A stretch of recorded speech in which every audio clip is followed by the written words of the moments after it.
Olá, pessoal. Meu nome é Regiane Rodrigues, eu sou professora de Geografia da PUC-Rio e fui professora durante 32 anos na escola básica, a maioria deles no Colégio de Aplicação da UERJ. A geografia é uma ciência que estuda várias questões que afetam direta e indiretamente as nossas vidas, com atenção especial para a organização do espaço. Hoje nós vamos falar sobre o espaço portuário e as mudanças que ocorreram nos últimos anos nos portos do Brasil e do mundo. Vocês sabiam que uma caixa de ferro foi responsável por grandes mudanças? Essa caixa é o container. Esse aí da foto. Vocês já viram algum container? Querem ver um exemplo? Bem pertinho de quem mora na cidade do Rio de Janeiro, no trecho da linha vermelha, próximo à Ilha do Fundão, podemos ver um monte de containers empilhados. Ali temos uma área de armazenagem de contêineres do Porto do Rio de Janeiro. Mas você sabe o que é um container? Olhem com atenção esta fotografia do Porto de Santos, em São Paulo. Ela foi registrada nos anos de 1920, há mais de 100 anos atrás.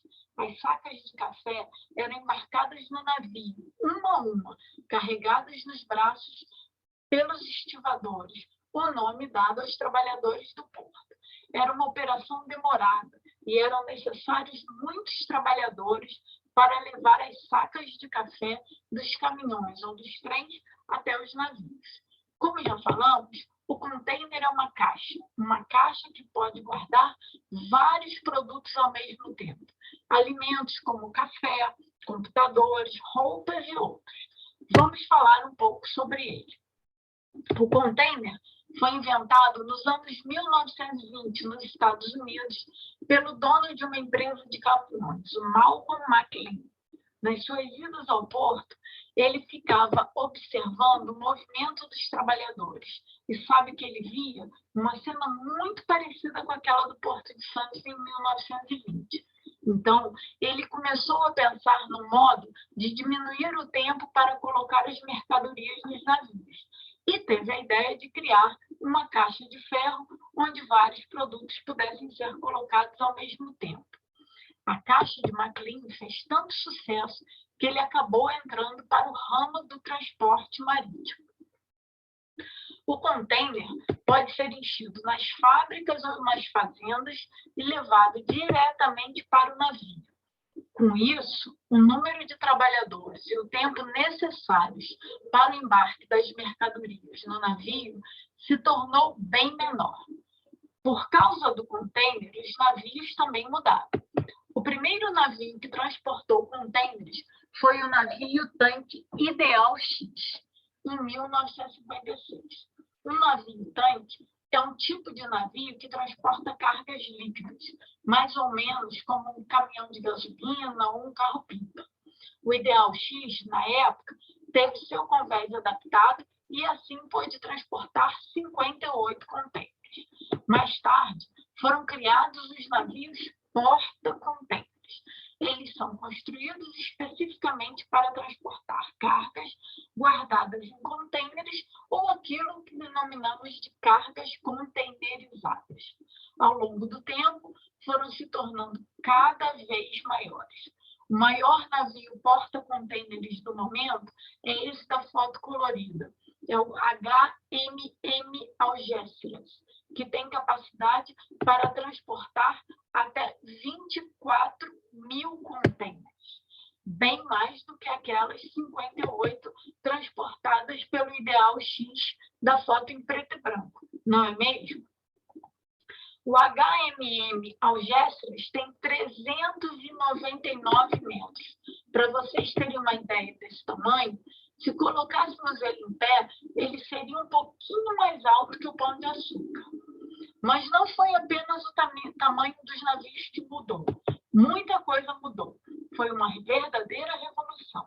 A terceira revolução dos transportes marítimos. Vamos ver quais foram as principais mudanças? A carga deixou de ser embarcada e desembarcada solta e passou a ser transportada, agrupada nos contêineres. Vocês se lembram dos sacos de café? Além disso, como já vimos, os navios tiveram seu tamanho ampliado, para comportar mais e mais contêineres. Vocês se lembram daquele porta-contêineres maior do que o Pão de Açúcar? Comparado ao navio que levou contêineres pela primeira vez em 1956, ele é imenso. Nos portos também podemos observar a ampliação da área de armazenagem, denominada de retroárea. Ela teve de ser muito ampliada para comportar os contêineres. Lembra do trecho do Porto do Rio de Janeiro, que podemos ver da linha vermelha? A profundidade e a largura dos canais de acesso aos portos também se tornaram bem maiores. Um bom exemplo é o Canal do Panamá, que teve de ser ampliado, como vocês podem ver nesta animação. Antes das obras, realizadas em 2017, passavam pelo Canal do Panamá navios com capacidade de transporte de até 5.000 contêineres. Atualmente, após as obras, ele comporta navios de até 14.000 contêineres.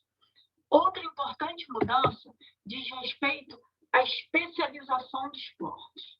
Os portos que se modernizaram e que tinham grandes dimensões se especializaram no recebimento destes grandes navios. São os chamados hub ports. Por exemplo, os portos de Itaguaí, de Santos, de Suape, dentre outros. Por sua vez, aqueles que não comportam os maiores navios concentram as operações de cabotagem, ou seja, recebem navios menores que redistribuem a carga entre esses portos, como é o caso, por exemplo, do Porto do Rio de Janeiro.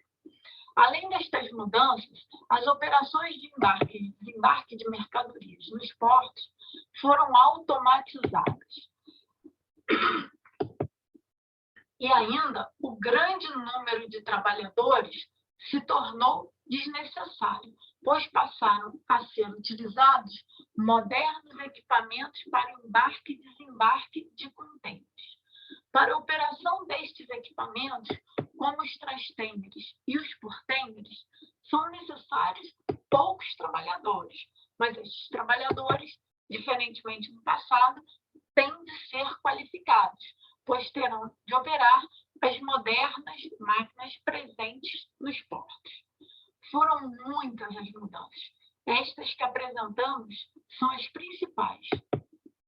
Você gostou de conhecer esta história dos portos? Muitas vezes, a gente nem se dá conta de que tem um porto na nossa cidade, de que muitas coisas que utilizamos chegam e saem através deles.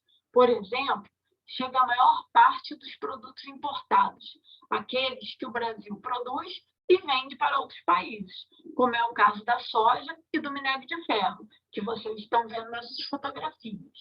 E por eles sai a maioria dos produtos exportados, aqueles que o Brasil compra de outros países, como os robôs, que são utilizados na fábrica de automóveis, e as vacinas contra o coronavírus.